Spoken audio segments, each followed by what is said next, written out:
Bonsoir à tous.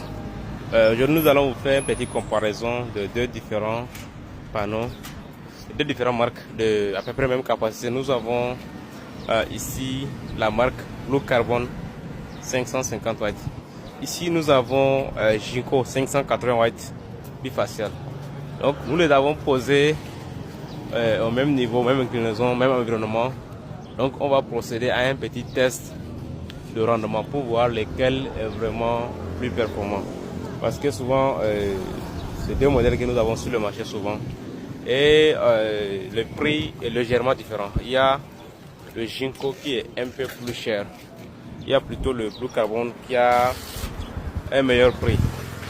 Donc, on va voir également la phase cachée que le rendement, que beaucoup ne prêtent pas attention à ça. Quand on voit deux panneaux comme ça, on se dit c'est la même chose. Donc, beaucoup ont tendance à penser à aller vers le moins cher.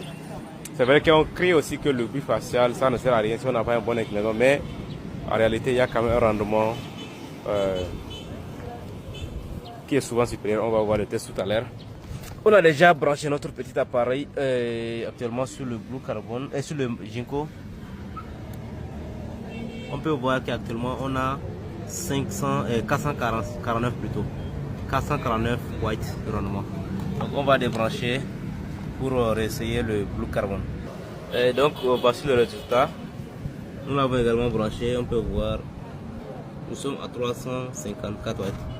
Le rendement est un peu plus faible, c'est parce que quand même il n'y a pas beaucoup de soleil.